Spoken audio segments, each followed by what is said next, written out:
Good morning. I'm Diane Macedo. Thanks for streaming with us. In today's update, former President Trump's lawyers are set to make their case against conviction in his impeachment trial today. Democratic prosecutors wrapped their case saying Trump's words and actions incited the siege on the Capitol, and he could incite more violence if not convicted. The former president's lawyer, David Schoen, is expected to argue that Trump clearly condemned the violence at the Capitol on January 6th and that his claims that the election was stolen are protected under the First Amendment. For more on the former president's defense, let's go to ABC's Faith Abube. Faith, the House impeachment managers relied heavily on video and images to make the case against Trump. What can we expect from the defense today?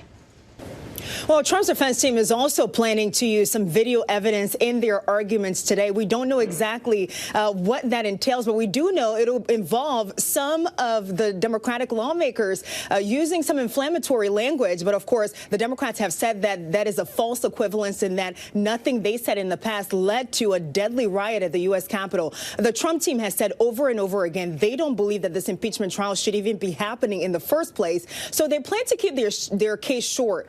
Basically using 3 to 4 hours, according to one of the attorneys yesterday. They'll use about 3 to 4 hours instead of the 16 hours each side was given spread over 2 days. Of course, the Democrats used a majority of their time building that devastating case against the former president, saying that he incited the violence and that the mob were taking orders directly from him and that he should be convicted. Well, the Trump team's strategy will be twofold. One will be that to argue that the former president's speech leading up to the insurrection was just merely political speech and that he never really told the mob to actually march on the Capitol and cause the violence that we saw on January 6th. They're going to argue that when Trump used the words like fight, for example, he was using that in a figurative sense. He never meant that literally. So we'll see that play out later on today. We'll also hear them. The second strategy they plan to employ here would be to say that this trial to convict a former president and an impeachment is really unconstitutional. But of course, we saw that was already decided on Tuesday before this trial even began, Diane. And Faith, we understand there's been some tension inside the defense team. What are you learning there?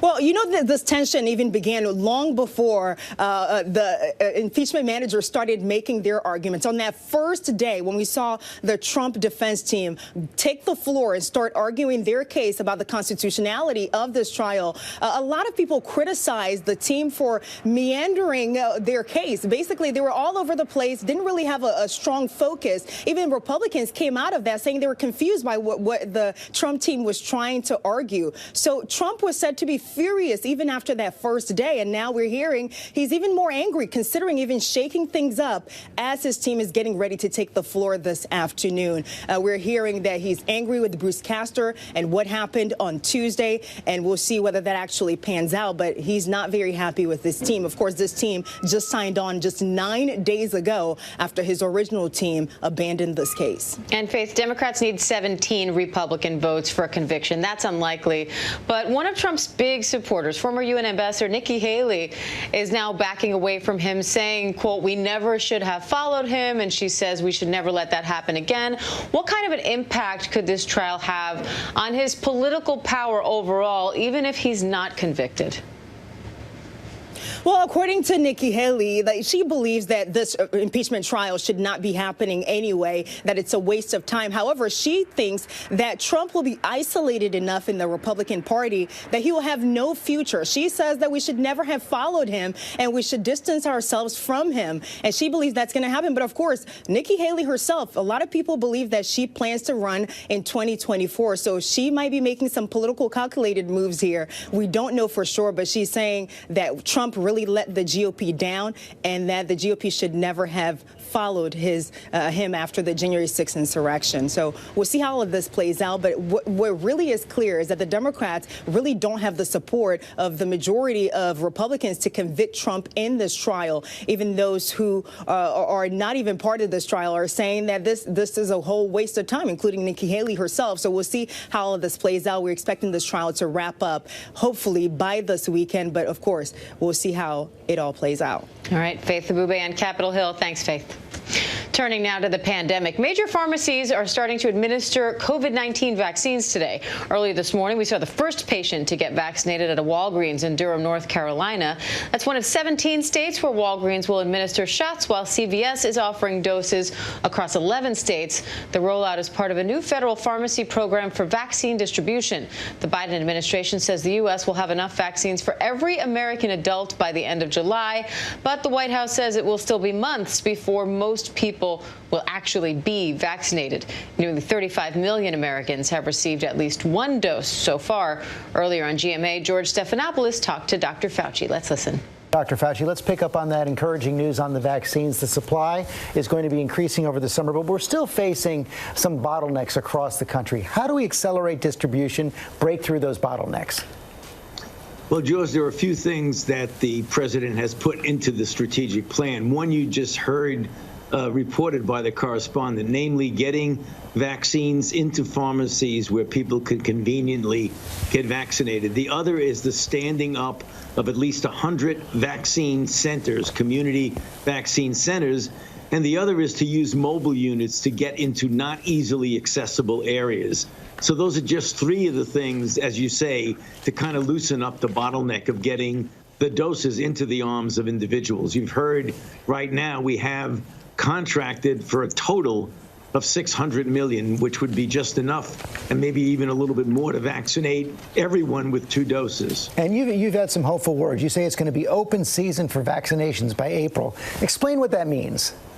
Yeah. Well, George, when the Advisory Committee on Immunization Practices made the recommendations of the priority of vaccinations,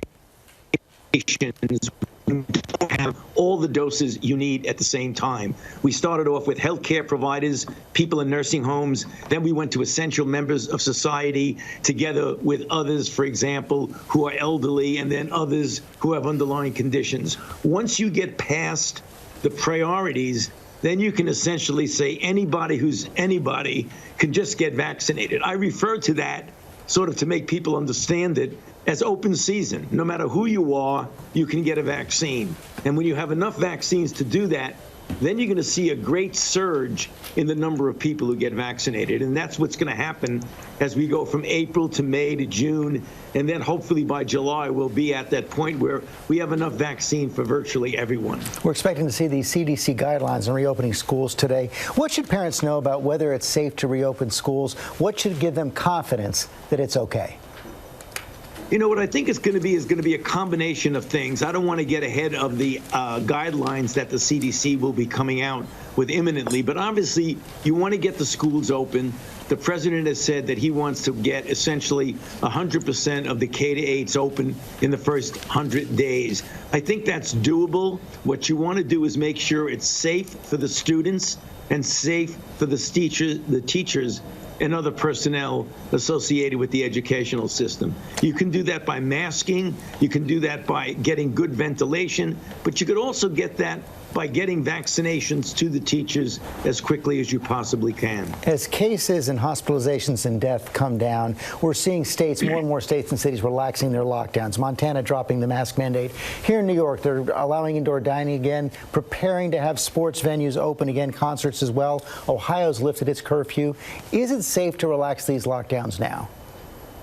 You know, if you do it gradually, George, without like turning a light switch on and off. Remember, we had that conversation months and months ago when we were trying to open up America again for the economic reasons. You want to do it gradually and safely, as opposed to just turning it on and off right away. There's still going to be the important need to wear masks. I think we still need to do that. You want to avoid congregate settings, but you can gradually get to the situation where you might open up restaurants with limited seating and things like that. But it's got to be done prudently and gradually. And when you say need for masks, you mean for quite some time, into the foreseeable future, year, 2 years, 3 years? I'm not so sure it's measured in years, George, but I think until we get the level of virus to such a low level in the community, and I had said a projection, and it's only a projection, that hopefully by the time we get all the people vaccinated, let's say 70 to 85% of the people vaccinated, the level of virus in the community could be so low that you could start pulling back a bit on what are stringent public health measures. You don't want to do it all at once, but I think we're going to be wearing masks for several months into the future. Dr. Fauci, thanks again for your time and your information. And our thanks to George for that interview. Now, later today, the CDC is expected to announce new guidelines for safely reopening schools. The president's goal is to at least partially reopen all K-8 schools during his first 100 days in office. So how are other countries handling this? Our James Longman is at a school in France where schools have remained open despite lockdowns and fears over new variants. James, good morning. How are they doing this? As people across Europe and, of course, in the United States debate the merits of reopening schools, allowing children back into schools during this pandemic. It is a divisive subject. It's got a lot of people very worried. But France is a country that has made the decision that whatever happens throughout this pandemic, children do have to remain in school. And we spoke to one of the teachers here, Madame Deborah Meyer. She teaches English, about what it's been like being back at school. It's difficult to teach with a mask.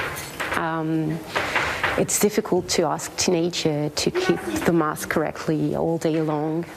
We have to repeat continuously not to hug each other, not to touch or kiss each other. You know, they're teenagers. But it's way better from having them at home and teaching from a distance. About 50% of the students that come to this school are from middle-class backgrounds, but 25% or so come from a very poor neighbourhood, about just south of the school. And about 25% come from a wealthy neighbourhood that way. And the teachers here say that they saw a huge difference in the uptake from children when they came back after the first lockdown, in the progress they'd made whilst they'd been at home. Those students from the wealthier neighbourhood came back and it was like they'd never been away. But the students from the deprived parts of town came back and they had learnt nothing in lockdown. And that's after 2 months. There are some parts of the world where schools haven't opened for at least 8 months. Some of our students don't have computers or only one for the whole family. Some of them have parents who were still working and couldn't be there to help them, or sometimes they were still at home but don't have the abilities to help them. So there is this social gap. But as well for them, I mean, not being with their friends, you know, I think in some families maybe there are difficulties or violence or something, and somehow school is a way to escape all of this. Yeah. Now, I just wanted to bring you down to the canteen here at the school because, of course, when your kids here, they're not just learning, they've got to live, they've got to eat. And this school has had to make some changes as well. So when students arrive, they can't touch any of the food themselves, they need to be served. When they head over to a table, you'll see they've been spread out. They've got little stickers here telling them where they're allowed to sit. And then up on the pillars here, they've got signs dividing them into certain classes. These are all things that the school has done in order to make sure that they're organising the children properly. So since the school has reopened properly in September, of the 530 students, they found 12 cases of coronavirus amongst the students, and 4 teachers have gone down with the disease as well. Now, it's impossible to know if they got it here, but either way, so far, there haven't been any major outbreaks here. And the bottom line is, people at the school will say, is that with coronavirus, it's risk-reward. You need to take a certain amount of risk now, and school and education is the kind of risk that people here are willing to take. All right, James Longman in France for us. An interesting look. James, thank you. And we are saying goodbye to the year of the rat and hello to the year of the ox as we celebrate the Lunar New Year, also known as the Chinese New Year. Now, the vibrant holiday is filled with traditions, dances, and food. Juju Chang has more. This morning, celebrations across the country taking center stage. The Lunar New Year, known for vibrant dances and decorations, a major holiday for 1.5 billion people around the world. It's often called Chinese New Year, but it's not just the Chinese who celebrate. Many Asian cultures take part. Chinese New Year is fun. I always try to decorate as much as possible. Instagram influencer Phoebe Ba came to the U.S. for college, but now back home in China, using her feed to share her heritage. I feel like I definitely have that responsibility to share as much as I know and as much as I can on social media. Like the hidden meaning behind the Chinese tradition of giving money in red envelopes to younger family members and friends. Red envelopes symbolizes good luck, good fortune, and best wishes for the remaining of the year. Like so many cultures, many of the Lunar New Year traditions involve tasty dishes. Food is really how Asian people express love and plays a very important role for this festival. For Chef Jason Wang of Xi'an Famous Foods in New York, he's got that covered, saying the traditional dishes he makes start with noodles. They represent a long life as a way to bring longevity to those people around you. And if you love dumplings, Wang says they symbolize the moon, connecting back to the Lunar New Year. The dumpling is also kind of plump, so it kind of represents a full year. So it's something that symbolizes how you're going to have a nice and full year ahead. Born in China, coming to America at age 8, his tribute melds Chinese and American cuisines. We have a little treasure, such as maybe a peanut or a piece of shrimp inside one or a few of the dumplings, and the person that eats that dumpling is like the winner of a special prize. Like all holidays, Wang and Ba agree that it's not how you celebrate, but with whom you celebrate that makes it count. It's often referred to as Chinese New Year, but so many Asian cultures, including Koreans like me, celebrate the Lunar New Year. As a kid, we used to make handmade dumplings, and it is among my favorite, most fond childhood memories. But not today, not in this 20-degree weather. I got myself some frozen, prepackaged dumplings, Korean of course, and rice cakes known as tteok and mandu, literally New Year's Day soup. And I don't know about you, but I am happy to say goodbye to the year of the rat, which is known for constant change, and say hello to the year of the ox, slow and steady. Happy New Year, Diane. Happy New Year to you, Juju. Slow and steady sounds very good right about now. And Valentine's Day is just 2 days away, and a place known as the Sweetheart City in Colorado knows how to celebrate. Loveland, Colorado's Valentine's Day program helps people all over the world send Valentine's Day cards to their loved ones. Take a look. Valentine's to me means sending sentiments of love, hope, around the world. I send Valentine's cards. It's fun and it's special and people aren't expecting it. I still have the Valentine my husband gave me in 1953 when we were just dating. Valentine's Day has always been a special day for my wife and I. We were engaged on Valentine's Day in 1961. We're known as the Sweetheart City. We're nestled right here at the foothills of Rocky Mountain National Park in Loveland, Colorado. Our goal is to tell people all over the world all about Loveland and the amazing things that they can do here and experience. So the Valentine remailing program works by you sending your pre-addressed stamped envelope to your loved one and mail it directly here to the Loveland Post Office. We in turn pull that mail out, and then it goes through the process of being hand stamped by one of our volunteers. It's really just crazy to see that people from all over the world send their Valentines through Loveland. The first ones I stamped were to Australia and Peru and Brazil and all over the world, and you just feel like you are helping to spread love and joy everywhere. The total number of Valentines that come through Loveland, Colorado, in its peak season, we had about 300,000 pieces of mail. A lot in here, so you're going to be okay. In order for us to pull off such a huge feat, we start planning in September every year, doing our call to artists for our contest and making all the preparations. I started stamping in 2005. We have stamped over 2,226,000 Valentines in those 16 years. We want to make sure they are perfect, and I'm very particular about that. I think what I like about it, we're somewhat of a family. We have a lot of fun.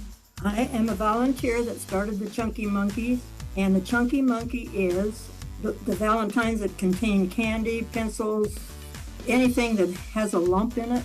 So they're very hard to cachet and cancel. I think it's very good therapy for seniors to do. Makes us feel like we have a purpose in life and spreading love through the world. Given we've all been in a pandemic and it's been a very difficult time where we couldn't be with loved ones and travel back home, this is a way for us to share sentiments of love, hope, and inspiration, and just let people know that we're thinking about them. What better purpose than to spread love, especially at a time like now when we need it most? Thank you all. And that does it for this ABC News Live update. Happy Valentine's Day and happy Lunar New Year to everyone out there. I'm Diane Macedo. ABC News Live is here for you all day with the latest news, context, and analysis. Also, programming note, ABC News Live will have full coverage of former President Trump's impeachment trial. Things get started around noon Eastern today. Until then, have a great morning.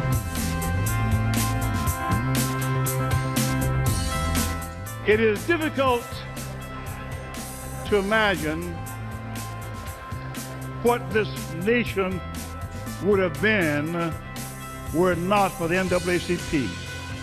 From 1909 to this present day, we have been involved positively in every issue affecting human and civil rights in this nation. The words of Lincoln shall endure, that government of the people, by the people, and for the people shall not perish from the earth. Let's fight on.